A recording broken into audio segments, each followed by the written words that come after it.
আসসালামু আলাইকুম। আশা করছি সবাই ভালো আছেন। চলে আসলাম আজকে আরেকটি নতুন ভিডিও নিয়ে। তো এটা ভিডিওটা সকাল থেকে। সকালে দেখা যায় ঘুম থেকে ওঠার পর প্রথমেই আমি বারান্দায় যাই। যে আমি আমার ফুল গাছগুলোকে দেখি। আর রোদের মধ্যে ফুল গাছগুলোর কি অবস্থা।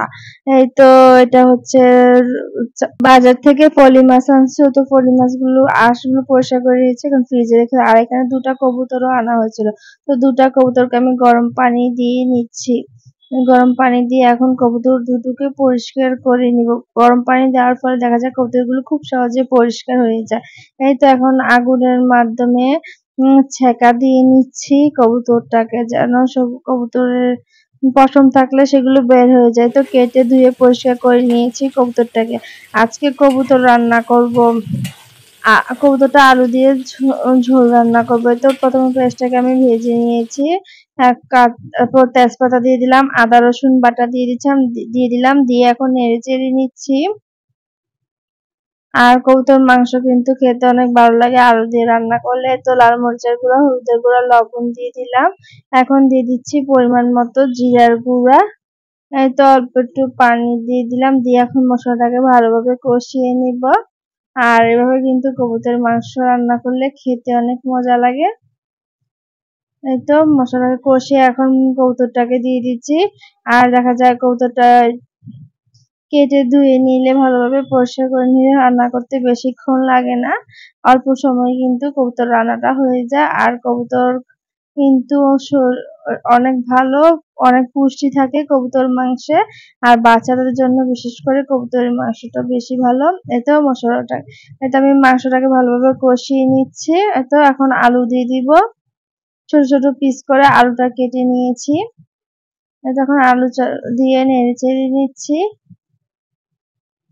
আর এই গরম সবারই অবস্থা খারাপ। এই গরমে অসুস্থ হয়ে যাওয়ার মতন একটা অবস্থা। তারপরেও রান্না বান্না করতে হবে।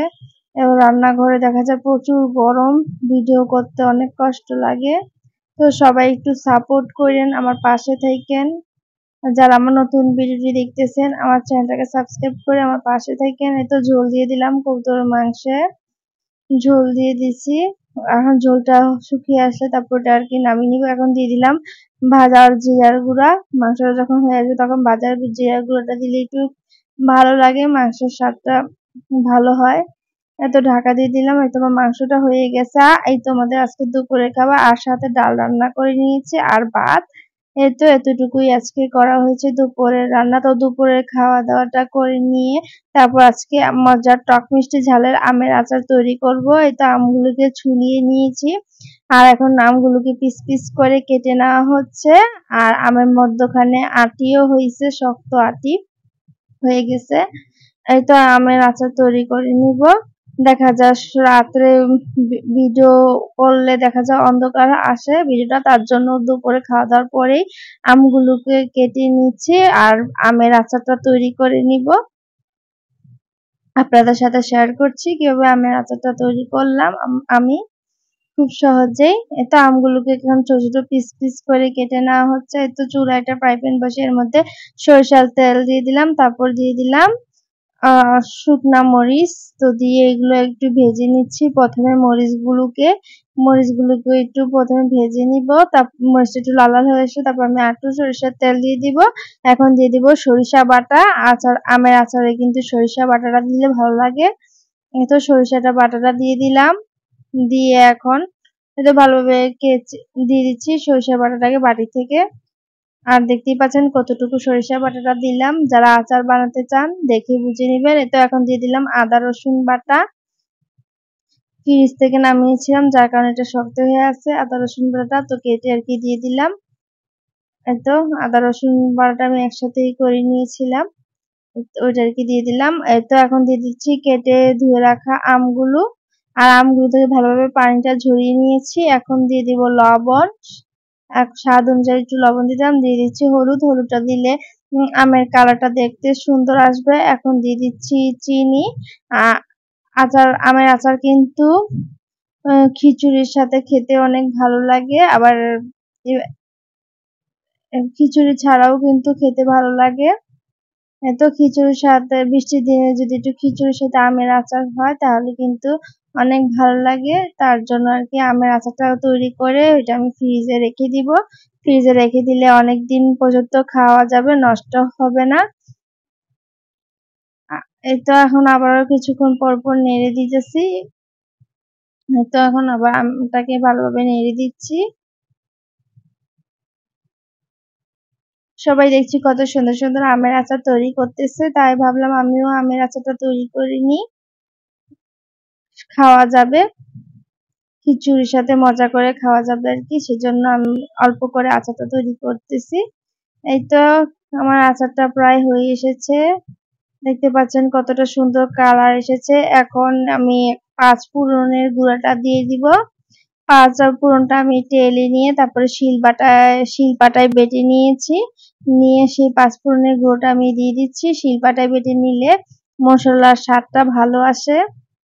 আচার যেহেতু তৈরি করবেন সেজন্য শিলপাটায় বেটে নিলে আচারের স্বাদটাও ভালো আসবে। আর খাঁটি সরিষার তেলটা দিয়ে যদি তৈরি করা হয় তাহলে আচারের স্বাদটা আরো ভালো আসে। এই তো এখন নেড়ে চেড়ে দিচ্ছি আমের আচারটাকে, আর আমার আমের আচারটাও হয়ে এসেছে। দেখতে পাচ্ছেন কতটা সুন্দর কালার এসেছে আমের আচারে। তো আমার আচার বানানোটা আপনাদের কাছে কেমন লেগেছে জানাবেন কমেন্ট করে, আর আমাকে একটু সাপোর্ট করবেন সবাই। আমার রান্নাগুলো যদি আপনাদের কাছে ভালো লেগে থাকে। এই তো আমার আমের আচারটা হয়ে গেছে, একটা বাটিতে নিয়ে নিলাম। ফাইনাল লুকটা আপনাদের সাথে শেয়ার করছি আমার আমের আচারে। এভাবে আপনারা আমের আচার বানিয়ে অনেকদিন সংরক্ষণ করে খেতে পারেন। আর এই তো বিকেলের দিকে প্যাকেট ফুচকাগুলা ভেজে নিয়েছি, আর এদিক দিয়ে তো চটপটি বোট সিদ্ধ করে সবকিছু ময় মশলা দিয়ে মাখিয়ে নিয়েছি। যেহেতু গরম বাহিরে ফুচকা খাওয়া ঠিক না, সেজন্য বাসায় ফুচকা তৈরি করে নিলাম। বাসার ফুচকাটা মজা করে খাওয়া যাবে সেই জন্য।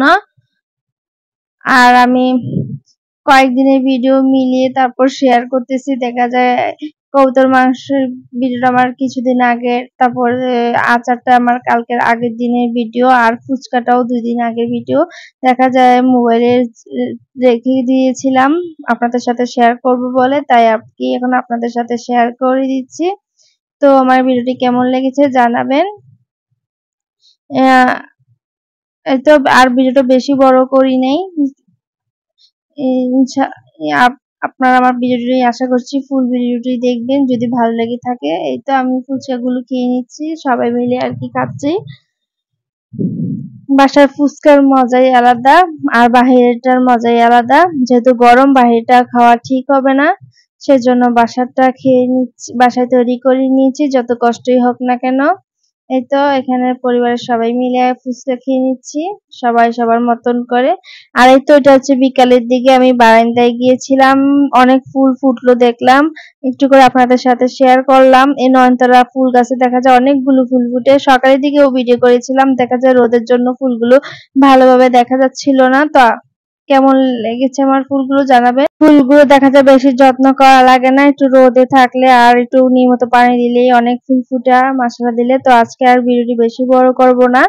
তো আজকে এই পর্যন্তই। সবাই ভালো থাকবেন, সুস্থ থাকবেন। আল্লাহ হাফেজ।